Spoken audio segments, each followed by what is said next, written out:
எல்லோருக்கும் 47 சுதந்திரம் கிடைத்திருக்கலாம். பட்டியல் சாதியிலே இருக்கிற எங்களுக்கு அண்ணன் திருமாவளவன் அவர்கள் பிறந்த பிறகுதான் சுதந்திர காற்றை நாங்கள் சுவாசிக்க முடிந்தது என்பதுதான் நிதர்சனமான உண்மை. 500 வீடுகள் இருந்தாலும் 1000 வீடுகள் இருந்தாலும் ஒரு சாதாரண ரவுடி கும்பல்கள் உள்ளே வந்து சர்வசாதாரணமாக சாதியை சொல்லி திட்டுவிட்டு நம்மை தாக்கிவிட்டு மிக சாதாரணமாக அவர்களால் வெளியேற முடியக்கூடிய ஒரு காலம் இருந்தது. அண்ணன் திருமாவளவன் அவர்கள் வந்த பிறகு எங்கள் வீதிக்குள்ளே எங்களை எதிர்த்து விட்டு எவனும் உள்ளே வருகிறான் என்று சொன்னால் அவன் சுதந்திரமாக வெளியே செல்ல முடியாது என்கின்ற ஒரு நிலை இன்றைக்கு வந்திருக்கிறது என்று சொன்னால் அடங்கவரு அத்துமீறு திமிரியலு திருப்பி அடி என்கின்ற முழக்கத்தை சேரிகளிலே முழங்க செய்த ஒப்பற்ற தலைவன் அண்ணன் திருமாவளவன் அவர்கள். எங்களுக்கெல்லாம் அண்ணன் திருமாவளவன் போராடி கொண்டிருக்கிறார்.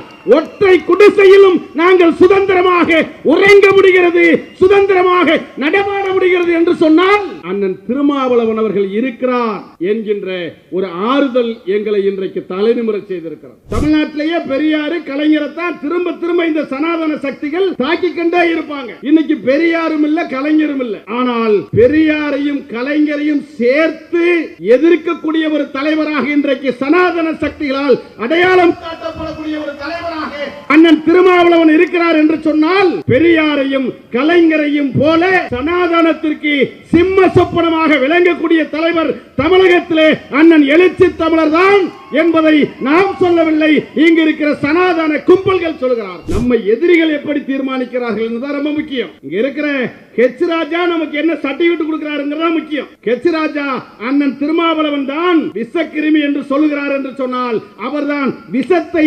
முறியடிக்கக்கூடிய ஒப்பற்ற தலைவர் என்பதற்கு அவர் சான்று. தமிழ்நாட்டில் கால் பதிக்க முடியவில்லை என்பதை பிஜேபி உணர்கிறார். எனவே பெரியாரை அம்பேத்கரை வீழ்த்த வேண்டும் என்று சொன்னால் இருவரையுமே தமிழர் அல்ல என்று சொல்லிவிட்டு சில சங்கிகளுக்கு கைக்கூலியாக இருப்பவர்களை முன்னிறுத்தி தமிழ்நாட்டில் மறைமுகமாக கால் பதிக்க துடிக்கிறார்கள். பெரியார் இல்லை என்று எண்ணிவிடாதீர்கள், அம்பேத்கர் இல்லை என்று எண்ணிவிடாதீர்கள், கலைஞர் இல்லை என்று எண்ணிவிடாதீர்கள். 3 பேரையும் ஒன்றாக கொண்டு எங்கள் தலைவர் திருமாவளவன் இருக்கிறார். சனாதன சக்திகள் தமிழகத்தில் கால் பதிக்க முடியாது.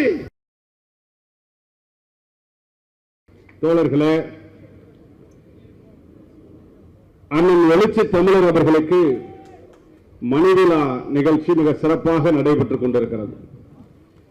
அண்ணன் அவர்களை வாழ்த்துவதற்கு எனக்கு வயதில்லை என்றாலும் கூட வாழ்த்துவதற்கு ஏராளமான செய்திகள் இருக்கிறது. அண்ணன் எழுச்சி தமிழர் அவர்களை வாழ்த்துவதற்கு முன்பாக இந்த நிகழ்ச்சியை ஏற்பாடு செய்திருக்கிற அண்ணன் குடந்தை அரசன் அவர்களை நான் முதலில் வாழ்த்த கடமைப்பட்டிருக்கிறேன், பாராட்ட கடமைப்பட்டிருக்கிறேன். ஏன்னா நம்ம ஆளுகளுக்கு பாராட்டுறதுக்கு மனசே வராது. நம்ம ஆளுகள் ஒருத்தர் மேல இருந்து அவரை பிடிச்சி இழுத்து கீழே தள்ளுறதுக்கு தான் நம்ம பெரும்பாலும் நினைப்போம். ஒருத்தர் அங்கீகரிக்கிற அந்த போக்கு, ஒருத்தர் அந்த பாராட்டுகிற சிந்தனை அவ்வளவு எளிமையா வராது. அண்ணனை பாராட்டுகிற அந்த சிந்தனை வந்ததற்காகவே அண்ணன் குடந்தை அரசன் அவர்களை நான் பாராட்ட கடமைப்பட்டிருக்கிறேன். இங்கே எனக்கு முன்னால் ஏராளமான தலைவர்கள் பேசினார்கள். அண்ணன் எழுச்சி தமிழர் அவர்களை பற்றி பாராட்டுகிற நிகழ்ச்சியை மேற்கொள்ள வேண்டும் என்று சொன்னால் நாம் நாள் கணக்கில் அல்ல மாத கணக்கில் பேசிக்கொண்டே போகலாம். அவ்வளவு ஆளுமை மிக்க ஒரு சிறந்த தலைவராக அண்ணன் இன்றைக்கு நின்று கொண்டிருக்கிறார். குறிப்பாக சொல்ல வேண்டும் என்று சொன்னால் நம்முடைய நாட்டிற்கு 1947 ஆண்டு சுதந்திரம் கிடைத்ததாக வரலாறுகள் சொல்லப்படுகிறது.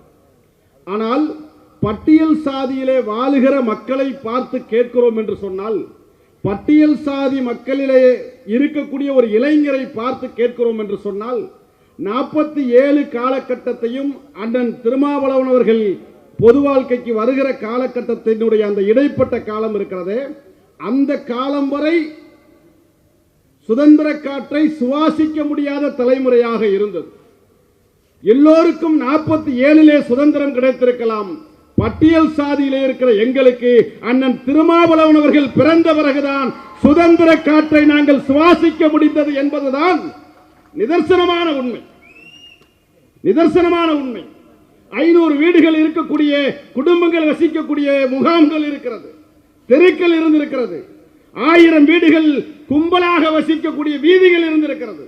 ஆனால் 500 வீடுகள் இருந்தாலும் 1000 வீடுகள் இருந்தாலும் ஒரு சாதாரண ரவுடி கும்பல்கள் உள்ளே வந்து சர்வசாதாரணமாக சாதியை சொல்லி திட்டுவிட்டு நம்மை தாக்கிவிட்டு மிக சாதாரணமாக அவர்களால் வெளியேற முடியக்கூடிய ஒரு காலம் இருந்தது.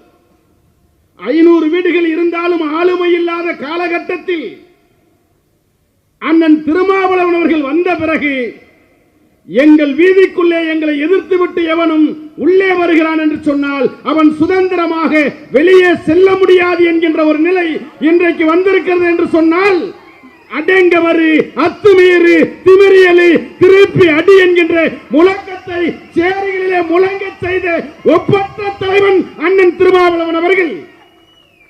மலையூர் மம்பட்டியான்னு ஒரு படம், இதுல ஒரு பாட்டு வரும், காட்டு வழி போற பெண்ணே கவலைப்படாத, மம்பட்டியான் பேரு சொன்னா புலி ஒதுங்கும் பாருன்னு சொல்லுவாங்க. ஆனால் இன்றைக்கு தமிழ்நாட்டிலே பட்டியல் சாதியில் இருக்கிற ஒற்றை குடும்பம் ஒரு காலத்தில் 500 வீடுகள் 1000 வீடுகள் இருந்தாலும் 5 நடுங்கிய காலம்.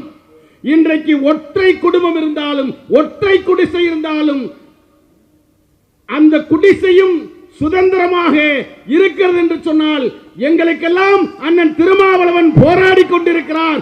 ஒற்றை குடிசையிலும் நாங்கள் சுதந்திரமாக உறங்க முடிகிறது, சுதந்திரமாக நடமாட முடிகிறது என்று சொன்னால் அண்ணன் திருமாவளவன் அவர்கள் இருக்கிறார் என்கின்ற ஒரு ஆறுதல் எங்களை இன்றைக்கு தலைநிமிர செய்திருக்கிறார். எல்லாம் பட்டியல் சாதியில் பிறந்திருக்கிறவனுக்கு தான் அந்த உணர்வு தெரியும், அது ரொம்ப முக்கியமானது. அப்படிப்பட்ட இந்த விளிம்பு நிலை மக்களுக்கு ஒரு விடுதலை காற்றை சுவாசிக்க செய்த பெருமை அண்ணன் திருமாவளவன் அவர்களுக்கு தான் உண்டு. அது மட்டுமல்ல, இன்றைக்கு தமிழகத்திலே பல தலைவர்கள் இருந்தாலும் கூட குறிப்பாக பெரியார் பல்முனை தாக்குதலுக்கு ஆளாக்கப்படக்கூடிய தலைவர். பெரியாருக்கு பிறகு கலைஞர் பன்முனை தாக்குதலுக்கு ஆளாக்கப்படக்கூடிய தலைவராக இருக்கிறார். தமிழ்நாட்டிலேயே பெரியாரு கலைஞரை தான் திரும்ப திரும்ப இந்த சனாதன சக்திகள் தாக்கிக் கொண்டே இருப்பாங்க. இன்னைக்கு பெரியாரும் இல்ல கலைஞரும் இல்ல, ஆனால் பெரியாரையும் கலைஞரையும் சேர்த்து எதிர்க்கக்கூடிய ஒரு தலைவராக இன்றைக்கு சனாதன சக்திகளால் அடையாளம் காட்டப்படக்கூடிய ஒரு தலைவராக அண்ணன் திருமாவளவன் இருக்கிறார் என்று சொன்னால், பெரியாரையும் கலைஞரையும் போல சனாதனத்திற்கு சிம்ம சொப்பனமாக விளங்கக்கூடிய தலைவர் தமிழகத்திலே அண்ணன் எழுச்சி தமிழர் தான் என்பதை நாம் சொல்லவில்லை, இங்கு இருக்கிற சனாதன கும்பல்கள் சொல்கிறார். ஏன்னா நம்மை எதிரிகள் எப்படி தீர்மானிக்கிறார்கள் என்பதுதான் ரொம்ப முக்கியம். இங்க இருக்கிற ஹெச் ராஜா நமக்கு என்ன சர்டிபிகேட் கொடுக்கிறாருங்கிறதா முக்கியம். ஹெச் ராஜா அண்ணன் திருமாவளவன் தான் விஷக்கிருமி என்று சொல்லுகிறார் என்று சொன்னால் அவர்தான் விஷத்தை முறியடிக்கக்கூடிய ஒப்பற்ற தலைவர் என்பதற்கு அவர் சான்று.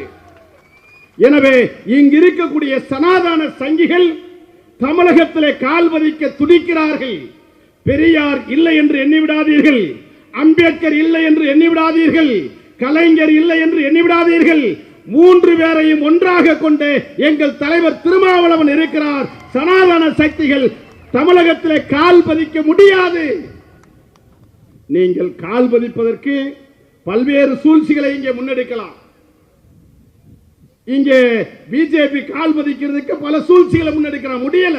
இப்ப சுருக்கமா என்ன சொல்றான், அம்பேத்கரையும் பெரியாரையும் தான் தமிழ்நாட்டில் நாம் கால் பதிக்க முடியவில்லை என்பதை பிஜேபி உணர்கிறான்.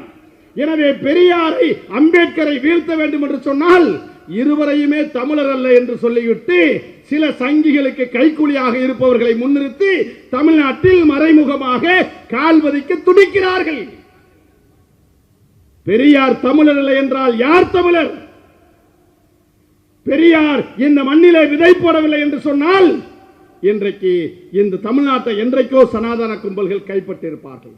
எனவே அந்த அடிப்படையில் சனாதன சக்திகளை வீழ்த்த வேண்டும் என்று சொன்னால், சமூக நீதி உயர்த்தி பிடிக்க வேண்டும் என்று சொன்னால், அம்பேத்கரிய பெரியாரிய மார்க்சிய சித்தாந்தத்தை மிக நேர்த்தியாக முன்னெடுக்கக்கூடிய விடுதலை சிறுத்தைகள் கட்சி இருக்கிற வரை, அவரோடு நாங்கள் இருக்கிற வரை நிச்சயமாக சனாதன சக்திகளை இங்கே கால்பதிக்க முடியாது என்பதை சொல்லி, அண்ணன் எழுச்சி தமிழர் அவர்களை பொறுத்தவரை ஒரே செய்திதான், இன்னைக்கு இந்தியா முழுவதும் பட்டியல் சாதி மக்கள் பறந்து விரிந்து கிடக்கிறார்கள்.